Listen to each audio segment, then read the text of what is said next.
નમસ્કાર, હું છું વિક્રમ વકીલ અને આપ જોઈ રહ્યા છો હોટલાઇન ન્યૂઝ. કુંભ મેળામાં આજકાલ ઘણો વિવાદ ચાલી રહ્યો છે અને ખાસ કરીને અવિમુક્તેશ્વર આનંદી મહારાજ જે શંકરાચાર્ય છે પીઠના, એમણે યોગી આદિત્યનાથ પર ખૂબ પ્રહાર કર્યા છે. એમનું કહેવું છે કે જે કુંભ મેળામાં નાસભાગ થઈને મૃત્યુ થયા એને માટે યોગીની સરકાર જવાબદાર છે. યોગી ઉત્તર પ્રદેશના મુખ્યમંત્રી યોગીએ રાજીનામું આપી દેવું જોઈએ. ત્યારે પછી કેટલાકે નિરીક્ષકોએ એનો ભૂતકાળ શોધી કાઢ્યો આ અવિમુક્તેશ્વરાનંદનો, કે એ પોતે એક જમાનામાં કોંગ્રેસમાં સક્રિય રહી ચૂક્યા છે, NSUIનું ઇલેક્શન પણ લડ્યા છે અને અત્યાર સુધી એમની વિચારધારા કોંગ્રેસ તરફી રહી છે. હવે આ મુદ્દે આપણે એ જોઈએ કે ભાઈ જે આ સંન્યાસ લઈ લે છે એ લોકો સક્રિય રાજકારણમાં આટલી હદે ટીકા ટિપ્પણી કરવી જોઈએ કે નહીં કરવી જોઈએ, આ બાબતે આપણી સાથે વાતચીત કરશે હિમાંશુભાઈ ભટ્ટ. હિમાંશુભાઈ, આજે વારંવાર અવિમુક્તેશ્વરાનંદજી આવી સરકારી ટિપ્પણીઓ કરતા રહે, સરકાર વિરુદ્ધની, એટલે રાજકીય ટિપ્પણીઓ, તો આ શોભે છે ખરું સંતોને? સંતોને આ કઈ રીતે શોભે? સીધી વાત કરીએ તો સંતોને આ શોભતું જ નથી. પણ આ એ જ મહારાજ છે, આ એ જ શંકરાચાર્ય છે જેમણે લોકસભાની ચૂંટણી આગળ પણ પેલો લેટર કાઢ્યો હતો ભાજપની સરકાર સામે. એટલે એમનું તો ભાજપ વિરોધી વલણ, સરકાર વિરોધી વલણ જાણીતું છે. તમે કહ્યું તેમ NSUIની ચૂંટણી લડેલો માણસ હોય.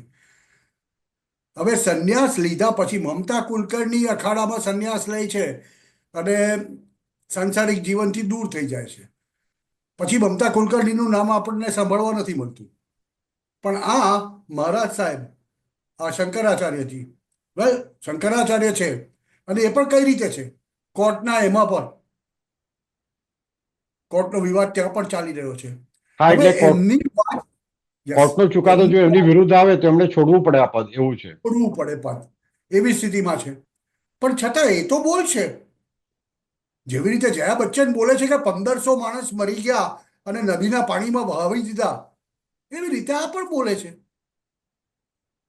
હવે જે ભાગદોડ થઈ હતી મૌની અમાવસ્યાની રાતે, અને એમાં કેટલાક લોકો મરી ગયા, યોગી સરકારે છુપાવ્યું એમ બધા કહે છે.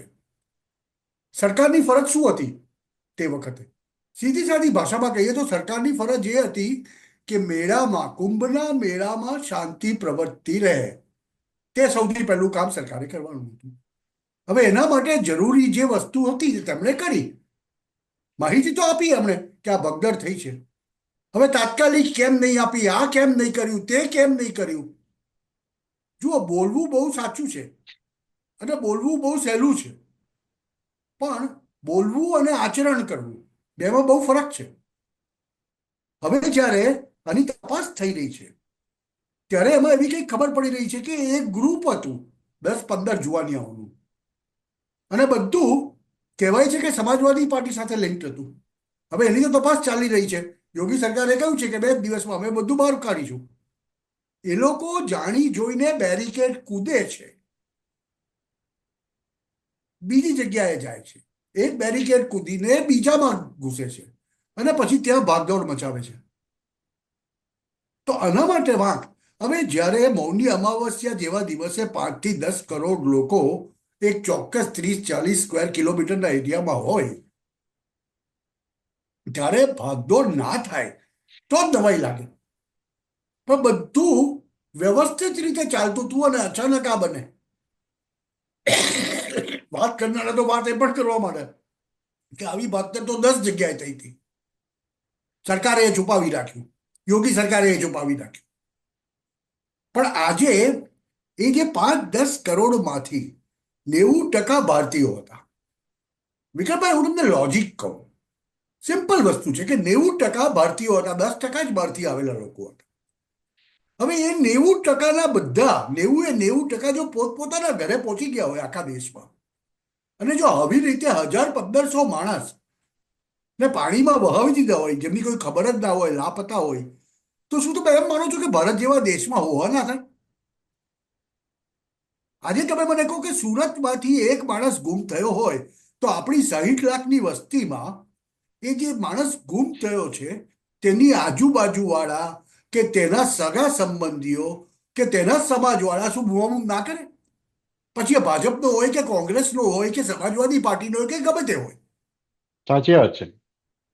હવે આવી સ્થિતિમાં જ્યારે મૌની અમાવસ્યા વીતી ગયા ને 5 દિવસ થઈ ગયા, લોકો પોતપોતાના ઘરે પહોંચી ગયા છે, આનો સીધો અર્થ એ થાય છે કે એવી કોઈ મોટી જાનહાનિ થઈ નથી.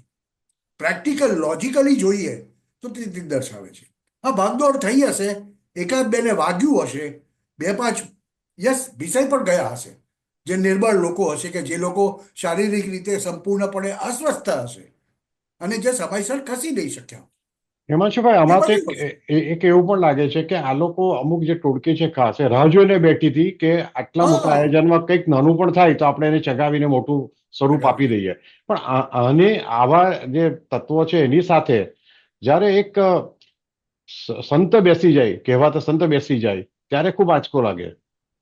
નહીં નહીં, પણ આવા સંત અને તમે સંત જ કઈ રીતે કહી શકો? માફ કરજો દોસ્તો, તમારી જો એ પ્રત્યે શ્રદ્ધા હોય તો એની સામે મારો કોઈ વજગાત નથી. હું બહુ સ્પષ્ટપણે કહેવા માંગુ છું કે અભિવ્યક્તિને હું સંત માનતો નથી. કે સંતની સૌથી પહેલી ફરજ શું હોય?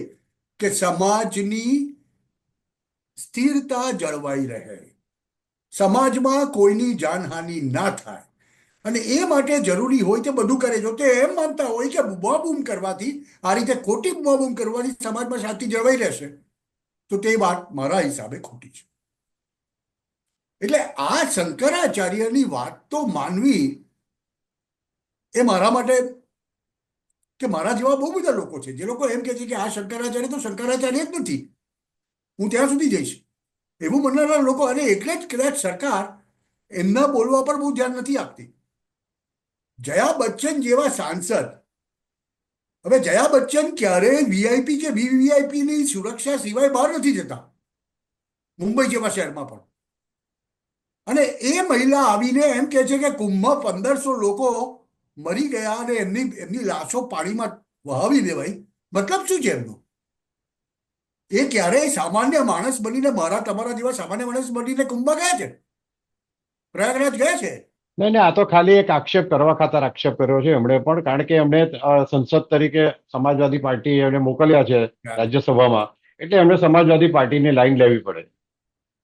દર્શક મિત્રો, આ વસ્તુઓ લોકો તો હવે બરાબર સમજવા માંડ્યા છે વિક્રમભાઈ, જી. કે કોણ બોલે તો તેને કેટલી અસર કરવી, કોણ બોલે તો તેની કેટલી વાત સાચી માનવી, એ લોકો બરાબર સમજવા માંડ્યા છે. અને એટલે જ આ શંકરાચાર્યના કહેવા ઉપર હું નથી જતો, કે આ એક શંકરાચાર્ય હતા જેમણે વિવાદ કર્યો હતો રામ મંદિરના ઉદ્ઘાટન વખતે. પણ કેટલો મોટો વિવાદ એમણે કર્યો હતો, જી. પત્ર પર પાડીને. હા, એ જ છે ને. એ તો એક NSUI ના એટલે મૂળભૂત રીતે કોંગ્રેસના એક કાર્યકર છે. માફ હા. કરજો જો હું આ શબ્દ તમને. ના ના, સાચી વાત છે, કોંગ્રેસના બરાબર. કાર્યકર પાસેથી તમે બીજી આશા શું રાખી શકો? જ્યારે એમના નેતા સંસદમાં બેસીને એમ કહેતા હોય કે ભારતે વિકાસ કર્યો હોત તો ટ્રમ્પે મોદીને ઇનોગ્રેશનમાં બોલાવ્યો, એટલી જ જો બુદ્ધિ ચાલતી હોય લોકોની, તો પછી એનાથી આગળ એમની પાસેથી વધારે આશા શું રાખી શકાય તમે? અને આવી સ્થિતિમાં જ્યારે આ પ્રકારની ઇકોસિસ્ટમ, પ્રોપેગન્ડા ઇકોસિસ્ટમ છે, હવે અને એનો એક આ ભાગ. અવિમુક્તેશ્વરન પણ એક એનો ભાગ છે. આ ઇકોસિસ્ટમ હા, એ પુરવાર થઈ ગયું. એ પુરવાર થઈ ગયું. આપણે અને આશા લોકોને રાખીએ શું, હિમાંશુભાઈ કે ભવિષ્યમાં એટલીસ્ટ જ્યારે આવું કોઈ અગત્યનો કુંભ મેળા જેવું હિન્દુ સંમેલન હોય કે હિન્દુ ધર્મનો કોઈ મોટો કાર્યક્રમ હોય, ત્યારે તો આ લોકો ગીધડાની જેમ ક્યારે કોઈની લાશ પડે ને અમે તૂટી પડીએ એવી માનસિકતા નહીં રાખે. થેન્ક યુ હિમાંશુભાઈ, તમે જોડાયા બદલ. અજય ભાઈ, થેન્ક યુ. નમસ્કાર. આવા પ્રકારના વિડીયો તમને જોવા ગમતા હોય તો હોટલાઇન ન્યૂઝ ચેનલને લાઇક, શેર અને સબસ્ક્રાઇબ કરો.